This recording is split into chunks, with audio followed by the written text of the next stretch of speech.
With just a couple of hours left to go before the Union Budget 2026 is presented, all eyes are on Finance Minister Nirmala Sitharaman as she prepares to present her 9th consecutive budget in the Parliament. The focus this year is clear, keeping India in the economic sweet spot of strong growth with controlled inflation, even as global uncertainty rises amidst geopolitical tensions and fresh trade disruptions from the United States of America. Jobs and growth are expected to headline this budget, with the government likely to double down on spending in infrastructure as private investment remains muted.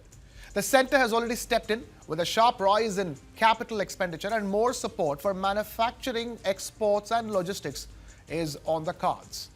For taxpayers, modest but meaningful relief could come through a higher standard deduction under the new tax regime and the possibility of joint income tax filing for couples. On the fiscal front, the government is expected to signal discipline by shifting attention to the debt to GDP ratio while staying on track for medium-term consolidation.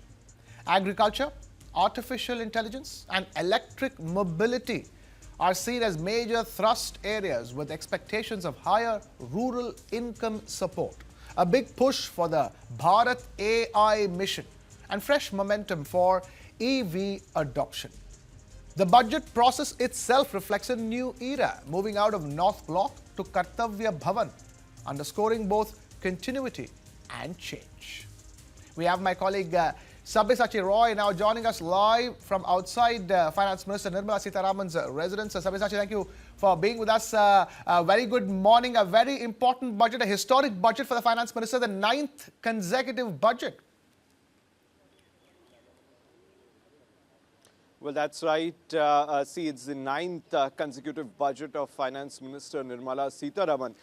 Now, she will be leaving from her residence at around 8:30, likely at around 8:30 today, where she will be heading to the Kartavya Bhavan. Now, Krishna, it has all shifted from North Block, and the new address of the Finance Ministry is Kartavya Bhavan. So at Kartavya Bhavan, we will see the red Bahi Khata in the hands of Finance Minister Nirmala Sitharaman along with her entire team. Now, post that, she will head towards Rashtrapati Bhavan, and after Rashtrapati Bhavan, she will be heading to the Parliament to get the approval of the cabinet for the budget, and post that she will present the budget to the entire country. And this time the focus is on the announcement that she is going to make.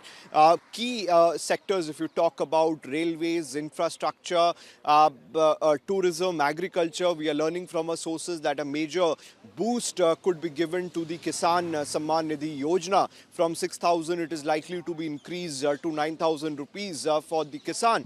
And also a major boost as far as the railways are concerned. We are going to see announcement made by the Finance Minister for laying down of several tracks, as well as introducing new trains across the country. And now relief as far as, if you talk about the taxes, we are going to see relief for the salaried as well as the middle class people across the country. Krishna.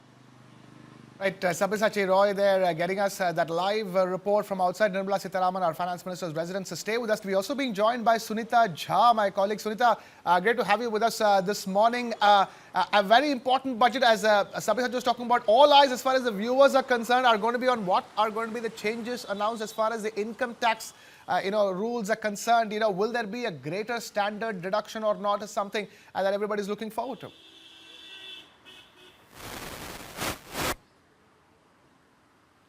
So, Krishna, see, as far as the income tax reductions are concerned, the middle class is looking for tax reductions, and there would be a major boost in the jobs creation and bringing up the GDP of the country. And it will be, as it is going to be a historic day, because the budget is being presented on a Sunday, and it is a 9th consecutive budget by Mrs.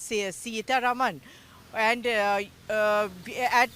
this will be Miss Sitharaman will try her best to keep the Indian economy at the Goldilocks, because we are facing a lot of tariffs from Trump administration also, and so there'll be a boost in the defense sector, the agriculture sector, the railways, and agriculture as we expect, and a lot of budget would also go to the transport, but there'll be a major boost as we see in the defense sector after the the disturbance that we see with the Pakistan. So what we are seeing is that the budget would basically be a lot of it would be to decrease the inflation and increase the growth rate of the country.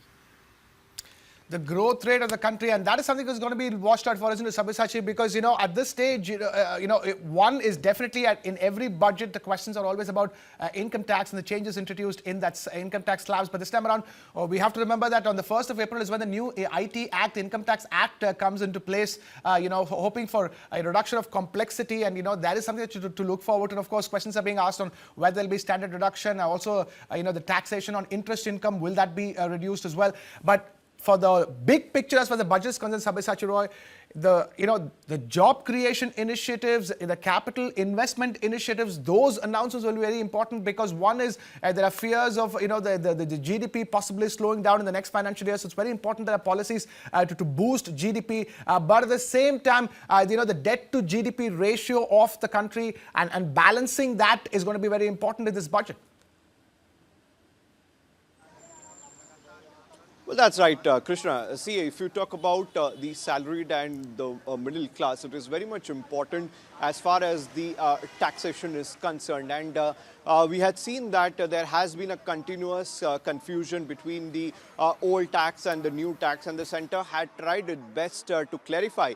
And this year's budget also, we are going to see major announcement as far as the taxation is concerned by the central government. And now, see, time and again, the government has been talking about Viksit Bharat, about Developed Bharat. For that, it is very much important that the GDP, the economy, as well as new employment are created by the central government. The allegation time and again coming in from the opposition parties that not enough employment are being created by the central government. So as far as the budget is concerned, we are going to see a major announcement in different sectors, right from urban to defense, to railways, to tourism, and all important to agriculture. These are some of the important sectors which are going to see a major boost from the central government. And see, a lot of discussions also had been going on, and Nirmala Sitharaman has said that this year's budget will be a historic one, as every single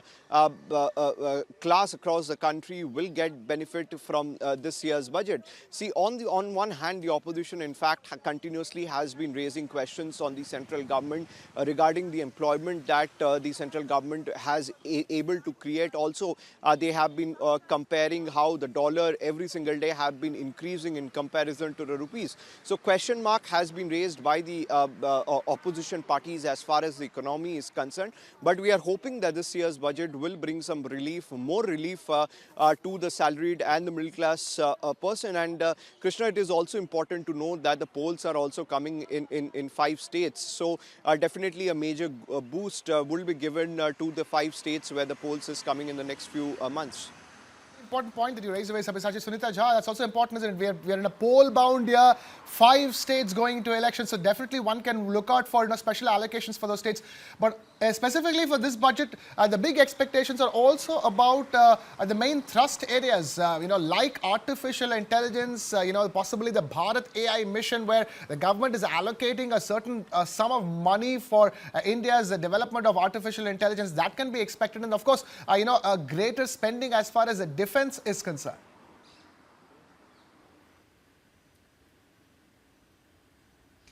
Yes, Krishna, you're right that there's going to be a very good amount of budget that would be going to the defense sector and the AI. We are having a summit of AI in the month of February where 15 to 20 countries are going to participate. So we are stressing a lot on the artificial intelligence, and apart from that, the defense sector is going to get a major boost. Job creation, as I said again, it's going to be job creation would be a big boost, and the salaried class is certainly looking for some relief. And as Sabyasachi said, that there's been a lot of pressure from the opposition also, hue and cry on job creation. So I think job creation would be a major boost, and then it would be also an effort by the government to increase the GDP of the country and keep the inflation very low. As far as the middle class is concerned, but they are going to get certainly going to get relief on electronic items and certain necessary items, which is likely, as our sources said, that their prices would be decreased, and this budget is certainly going to bring relief to the middle class and the salaried class.